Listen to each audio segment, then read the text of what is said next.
بسم اللہ الرحمن الرحیم، السلام علیکم۔ میں ہوں سیبی کاظمی، آپ دیکھ رہے ہیں فیس بک اور یوٹیوب۔ جمعے کا یہ 8 اگست کا دوسرا ویلاگ، اپڈیٹنگ سٹوریز، اہم خبریں، ڈیولپمنٹ جو ہو رہی ہیں، خاص طور پر امریکہ میں اس دورے کے بعد اب فیصلہ ہوگا۔ امریکی وفد سے ملاقات کے بعد بلاول اور شہباز شریف کی ملاقات ہوئی۔ حکومت شدید خطرے میں ہے۔ اب فیصلہ امریکہ کے دورے کے بعد خواجہ آصف بھی نواز شریف کے در پر پہنچے، پہلے استعفیٰ، پھر تصدیق، پھر تردید۔ یہ معاملہ کس طرف جائے گا؟ خان کا ساتھ انہیں چاہیے، یعنی پارلیمنٹ، سینٹ اور پنجاب اسمبلی میں آج 3 عہدے بھی تحریک انصاف سے جو چھینے گئے، نیا ریکارڈ تاریخ میں لگا۔ اور ایمنسٹی انٹرنیشنل نے خان رہائی کے مطالبہ بھی کیا، گرفتاریاں کی مذمت بھی کی اور رات گئے۔ آج عدالتوں میں 8 مئی کا آخری دن ہے۔ 9 مئی کے اہم کیسز کے آج ہی سارے فیصلے کرنے ہیں، ڈیڈ لائن ہے۔ اور سابق گورنر بھی تحریک انصاف میں دوبارہ شمولیت کے لیے تحریک انصاف سے ملاقاتیں ہیں۔ اور 14 اگست کی جو تحریک ہے اس وقت وہ عروج پر، کمپین جاری ہے۔ اور مودی ٹرمپ کا معاملہ بڑھ گیا، امریکہ کے دورے منسوخ، اسلحہ خریدنے سے انکار، وزیر دفاع کا دورہ منسوخ، اور ساتھ ہی اجیت دیول کی پیوٹن سے ملاقاتیں۔ مودی نے پیوٹن کو بھارت دورے کی دعوت دے دی، بھارت کو کوآڈ اتحاد سے بھی نکالنے کی بات ہے۔ یہ سارا معاملہ امریکہ میں دورے کے بعد جو ابھی بڑا آپ کو پتہ ہے آرمی چیف کا دورہ ہے، اس سے پہلے بلاول کی ملاقات ہوئی، آپ کو پتہ ہے امریکی وفد سے، پھر شہباز شریف سے۔ اب مشکلات کا حکومت شکار ہے۔ یہ فیصلہ ہوگا آرمی چیف کے دورے کے بعد کہ معاملہ کس طرف جانا ہے، اپوزیشن لیڈر کسے لگانا ہے۔ تحریک انصاف کے قومی اسمبلی سے 3 عہدے واپس ہوئے، عمر ایوب کی اپوزیشن لیڈر سے، زرتاج گل کی پارلیمانی لیڈر سے، احمد چٹھا کی ڈپٹی پارلیمانی لیڈر سے، اور اس کے ساتھ صاحبزادہ حامد کی جو انسانی قائمہ کمیٹی تھی انسانی حقوق کی، اس کے چیئرمین نہیں ہے، وہ اپوزیشن لیڈر کے عہدے خالی ہیں۔ اس طرح سینٹ میں بھی شبلی فراز کا عہدہ ہے۔ تو یہ سارے معاملات طے ہوں گے جب آرمی چیف واپس آئیں گے۔ تحریک انصاف کے رکن پارلیمنٹ سے آپ کو پتہ ہے ایک ان کا رکن پارلیمنٹ کی کوشش کر رہا ہے کہ اسے یہ اپوزیشن عہدہ ملے، لیکن میرا نہیں خیال کامیاب ہوں گے۔ پارلیمنٹ کا آپ کو پتہ ہے سپریم کورٹ کا یہ حکم مان گئی کہ مخصوص نشستیں جو دی تھی وہ نہیں مانے، اور یہ حکم انہوں نے تسلیم کیا کیونکہ اس میں ظاہر ہے اسٹیبلشمنٹ کی طرف سے تھپکی تھی۔ جس طرح کورٹ لکھپت میں مقدمہ چل رہا ہے، جج نے آج دروازے بند کر کے کہہ دیا کہ آج ہی فیصلہ سناؤں گا۔ اس میں بھی شاہ محمود قریشی ہیں، ڈاکٹر یاسمین راشد، انہیں پہلے ہی سزا ہو چکی ہے، عمر سرفراز چیمہ، عالیہ حمزہ ہے، سنم جاوید کے نام ہے، 4 کم عمر بچے بھی ہیں۔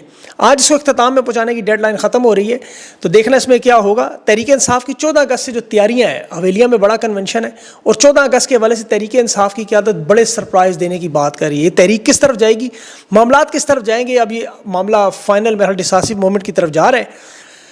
آج کافی دنوں بعد ایک محفل میں بھی جانا ہوا، کافی پڑھے لکھے لوگ تھے، عمران خان سے محبت کرنے والے، تحریک انصاف سے کے لیے جو قربانیاں دینے والے تھے وہاں پر بڑی تعداد میں، جن کے گھر والوں کو وہاں اٹھایا گیا۔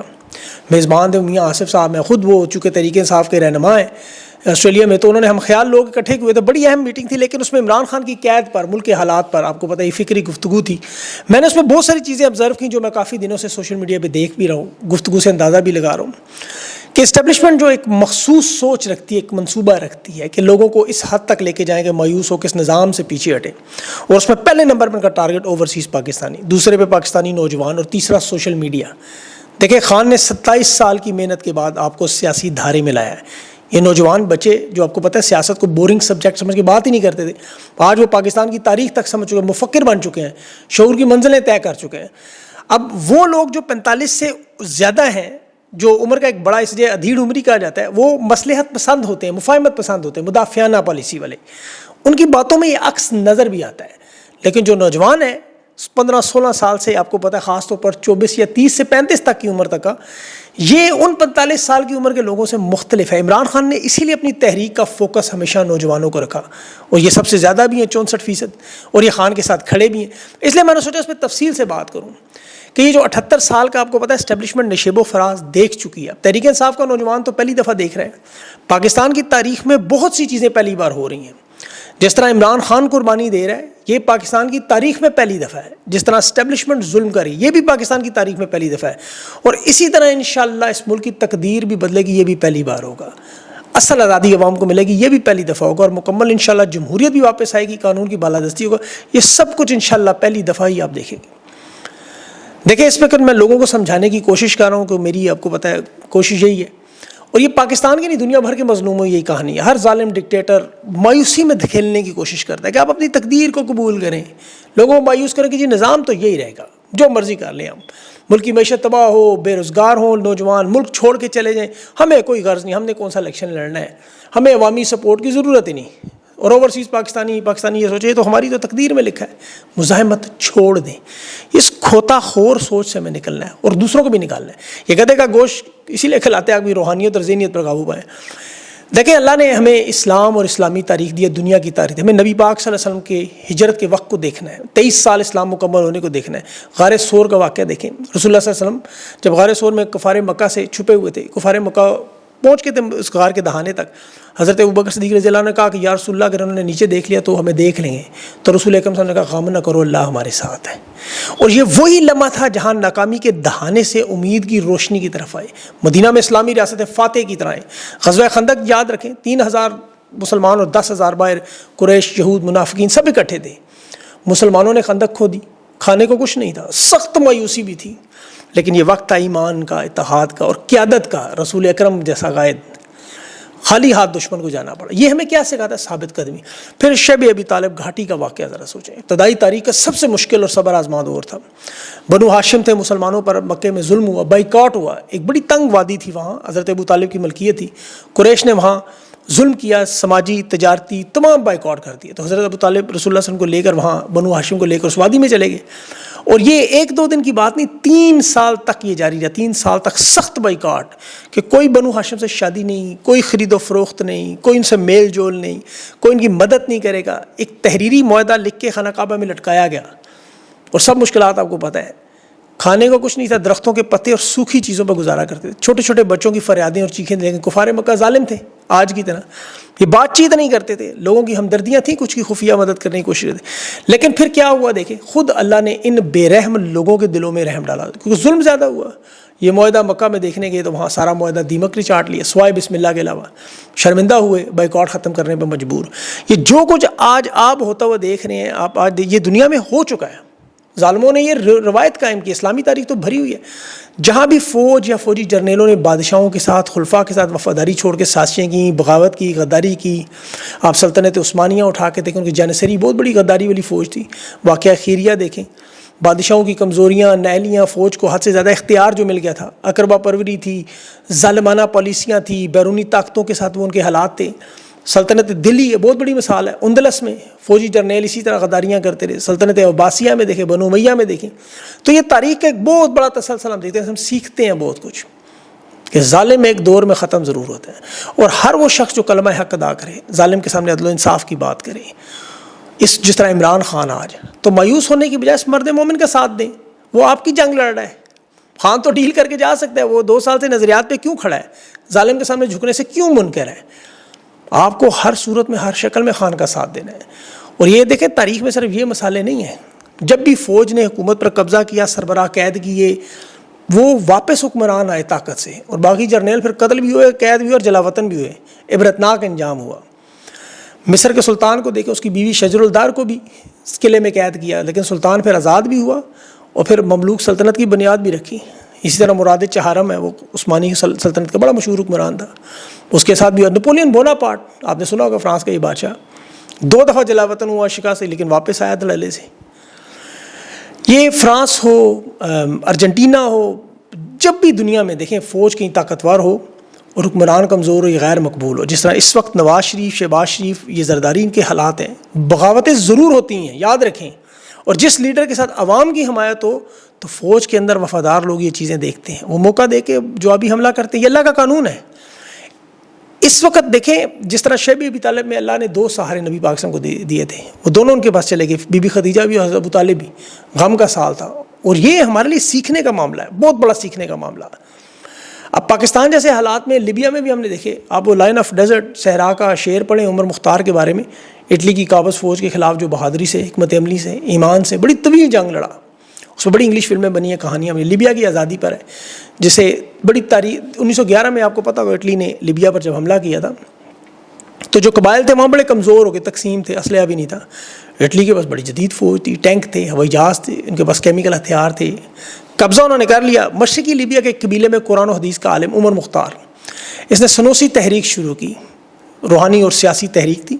فوجی قبضے کے خلاف لیبیا کو آزاد کرانے, جنگلوں میں, پہاڑوں میں, صحراؤں میں رہ کے چھوٹے چھوٹے چھاپا مار انہوں نے گروپ بنائے. اور وہاں یہ بزرگ تھا 65 سال کا, لیکن خود گھوڑے پر بیٹھ کر لڑتا تھا, ٹریننگ دیتا تھا, فرنٹ سے لیڈ کرتا تھا. بڑی اصولوں والی جنگ تھی، گریلا جنگ. اور اس میں قیدیوں کے ساتھ نے بڑا اچھا سلوک کیا. اٹلی کے جو فوجی تھے اس وقت جرنیل، وہ بڑا اس کو حیران بھی ہوتے تھے اس کے سلوک پر.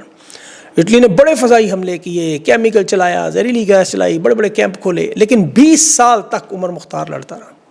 وہ تو 65 تھا، خان آج 73 کا ہے. اب اس دور میں بھی عمر مختار کی وفاداری جو قربانیاں تھیں، اس کے بعد پھر اٹلی 80 سال کی عمر میں جو عمر مختار تھا، جب اٹلی کی عدالت نے اسے دہشت گرد قرار دیا تھا.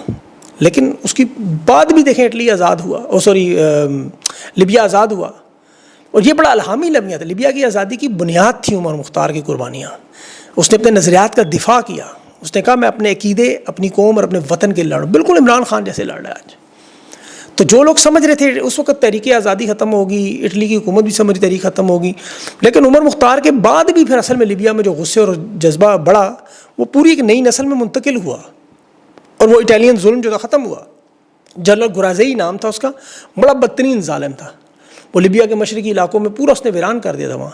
لیکن جب جنگ عظیم دوئم شروع ہوئی اور پھر وہ لیبیا جنگی میدان بنا، وہاں اٹلی کو شکست ہوئی. لیکن یہ سارا معاملہ اصل میں سمجھانا آپ کو کہ یہ عمر مختار جیسے لوگ اب پاکستان میں آپ کو عمران خان کی شکل میں نظر آ رہے ہیں. یہ لیبیا کی نہیں، یہ پاکستان کی تاریخ ہی سمجھے. یہ جو میں دنیا کی آپ کو تاریخ بتا رہا ہوں کہ جب بھی فوجی جرنیل بادشاہ یا خلفاء کے ساتھ وفاداری چھوڑ کر سازشیں کرتے ہیں، کیونکہ ان کے پاس اختیار آ جاتا ہے، تو ان کا انجام بعد میں ان جرنیلوں کا بھی جو ہوا تاریخ میں، وہ بھی ذرا آپ دیکھیں، آپ پریشان ہو جائیں گے. اس وقت مجھے اس حکومت کے حالات ہی، اسی لیے شہباز شریف اور بلاول ملاقاتیں کر رہے ہیں کہ کسی طرح عمران خان کو اس میں شامل کیا جائے. خان آج ایک چھوٹا سی ہاں کرے، سارا معاملہ حل ہو جائے، اس کے ساتھ بیٹھ جائیں گے، اس کے ساتھ فوراً یہ ہاتھ ملانے کو تیار ہے. اور ہم کہتے ہیں مل کے ہم اس کو، لیکن خان جانتا ہے یہ 2 نمبر لوگ ہیں. سلطان نجم الدین یعقوب آپ کو پتہ ہے، اس کا اسی طرح کا بڑا مشہور واقعہ ہے، جو بالکل جو آج کے حالات میں آپ کو بتا رہا ہوں. ہم تھوڑی سی تاریخ کو اسٹڈی کیا کریں. اگر زیادہ مایوسی ہو تو کبھی کبھی دیکھیں فلسطین کے لوگوں کو کیوں نہیں آپ دیکھتے، کبھی دیکھیں تو صحیح ان کی طرف غور سے. 78 سال ان کو بھی ہو گئے ہیں، لیکن وہ کبھی یہ نہیں سوچتے کہ ہم پیچھے مایوس ہو کے ہٹ جائیں. 4 نسلیں انہوں نے قربان کر دی. آپ کو 3 سال پورے نہیں بھی ہوئے، 2 سال خان کو قید میں ہوئے صرف. تو یہ قربانی اللہ مانگتا ہے. خان کا قد بڑا ہے، اس کی قربانی زیادہ چاہیے. ظلم کے نظام کے لیے دیکھیں جتنی دیر سے اٹھ اتنی لمبی آپ نے دیر کی 78 سال. آج خان 2 سال سے بے گناہ قید ہے، لیکن وہ کلمہ حق بیان کر رہا ہے. وہ سیاست کو اب واقعی اپنا دین اور ایمان سمجھتا ہے. تو اس لیے مایوس ہونے کی بجائے دیکھیں، اس سسٹم کو نکلنے کی بجائے کہ جی نظام ہی ایسے، آپ عمران خان کا ساتھ دیں. آپ نے 5 اگست کو جیسے دیا، 5 اگست کو بالکل 9 اپریل والا ماحول تھا، جس طرح خان کی حکومت گرانے کے بعد آپ کھڑے ہوئے تھے. اور تحریک انصاف کی حکومت جو قیادت ہے وہ بے شک لنگڑی لولی حالت میں جو مرضی کریں. ان کے کچھ رہنما ڈبل گیم بھی کریں گے، وہ جو ہر دور میں ہم دیکھتے رہے، تاریخ میں بھرا ہوا ہے سارا. ابھی یہ خان کے پاس پیغامات بھیج رہے ہیں مفاہمت کے. ان کے 3-4 لوگ ابھی دوبارہ انہوں نے بھیجے ہیں. ابھی تو حامد میر صاحب سے بھی انہوں نے انکشاف کیا. یہ دیکھیں عمران خان نے ان کو صاف صاف ایک بات کہہ دی، میں نواز شریف نہیں ہوں، ڈیل نہیں کروں گا. خان پاک دامن ہے، اسے پتہ ہے یہ صرف وقت حاصل کرنے کے لیے اقتدار کی واردات کر رہے ہیں، مفاہمت کے چورن بیچ رہے ہیں. اور اسٹیبلشمنٹ کہتے ہیں کہ ایک طرف کے 9 مئی کے ملزمان کو پھانسی دے، دوسری حالانکہ جرم ثابت نہیں ہوا. تو نون لیگ اور پیپلز پارٹی کے جو رہنما ہیں یہ کوشش کرتے ہیں خان کا بیانیہ ختم کرنے کے لیے اسے ساتھ چھوڑ دیں. انہیں صرف ایک گارنٹی چاہیے، واشگاف الفاظ میں کہہ رہے ہیں کہ عمران خان اگر ہمیں باہر آ کے کچھ نہ کہے تو ہم سارا کچھ کرنے پہ تیار ہیں. بہرحال مذاکرات کوئی نہیں ہو رہے اس طرح کہ یہ واضح میں رکھیے گا، کیونکہ احتجاج کے دن اس لیے مذاکرات کی خبروں پہ دھیان نہ دیجیے گا. یہ کوشش پوری البتہ کریں کہ خان کو کسی طرح منا لیں. تحریک انصاف کو یہ دیوار سے لگانے کی پوری کوشش بھی کر رہے ہیں، لیکن آج بھی آپ میڈیا کے تمام چینلز اٹھا کے دیکھیں، تمام پروگرام، ہر پروگرام میں عمران خان عمران خان عمران خان. ان کے پاس اور کیا ہے پاکستان کی عوام کو دینے کے علاوہ؟ تو یہ تسلیم کرتے ہیں اس چیز کو. عمران خان انشاءاللہ ختم شدہ نہیں ہو سکتا. ابھی تحریک انصاف کے پارلیمانی انتخابات کا معاملہ جو ابھی لاہور ہائی کورٹ سے ریلیف کی وہ کوشش کر رہے ہیں کہ ضمنی انتخابات کا جو معاملہ ہے اس کی میں بات کروں، اس پہ فیصلہ عمران خان ہی کریں گے. میرے خیال میں یاد رکھنا چاہیے، دیکھیں اسٹیبلشمنٹ انہیں کبھی جیتنے نہیں دے گی ان کے امیدواروں کو، یا انہیں اغوا کر لیں گے، دستبردار کروا لیں گے، یا فارم 47 بنا لیں گے. اس الیکشن کا انہیں بائیکاٹ کر رہا ہے. جب تک آرمی چیف موجود ہیں انہیں کسی الیکشن میں نہیں جن کی ہر نشست چھینی جائے گی. ظاہر انہوں نے 2/3 کر کے اکثریت اپنے معاملات کرنے ہیں. اب یہاں پر دیکھیں، لیکن وقت ثابت کرتا ہے ہر چیز. جنرل باجوہ یہ کہ الزام لگاتے تھے جی عمران خان لے کے آیا طالبان کو حالات بگڑ گئے. جنرل باجوہ نے آج وہ محمد مالک نے خود کہا کہ میرے سے بات کی کہ ہم نہیں ان کو لا کر مجھے بلائیں پارلیمنٹ میں بتاتا ہوں، ہم نے صرف فیصلہ کیا تھا لیکن بلایا نہیں تھا. تو خان کی ہر چیز کی گواہی وقت دے رہا ہے، اس کے ہر فیصلے کی گواہی وقت خود دے رہا ہے. پاکستان کے لوگ دیکھیں صرف تگڑے رہیں، مایوسی کو اپنے نزدیک نہ آنے دیں. کبھی کبھی تاریخ پڑھا کریں, اللہ کو یاد کیا کریں. یہ دیکھیں آپ کی قوموں کی زندگی, یہ اوورسیز پاکستانی تو دیکھیں پھر اپنی زندگی میں تھوڑے مشغول ہو جاتے ہیں. پاکستانی کہاں جائیں گے وہ, ان کے پاس تو اور کچھ بھی نہیں ہے راستہ. ان کے بچوں پاس 1.80 کروڑ لوگ بے روزگار ہیں نوجوان, وہ کدھر جائے گا؟ وہ سارے کے سارے تو باہر نہیں جا سکتے. انہیں تو اسی سسٹم میں رہ کے اس سے آپ کو پتہ ہے اپنے پرامن انداز سے اپنے حقوق لینے, اس کے لیے تگڑے رہیں, کوشش کرتے ہیں, نتیجہ اللہ پہ چھوڑیں. اللہ تعالیٰ مدد کرتا ہے, اور بڑی بڑی قوموں کی اس نے کی ہے, آپ کی بھی انشاءاللہ کرے گا. لیکن اس سسٹم سے یہ جو آپ کو مایوس کر کے پیچھے کرنا چاہتے ہیں, یہ نہ کہ تاکہ یہ چاہتے ہیں سونی ہو جائے گلیاں اور جنرل اور رانی اکٹھے پھریں, یہ نہیں انشاءاللہ ہوگا. اپنا خیال رکھیں, مجھے اجازت دیں, اللہ حافظ.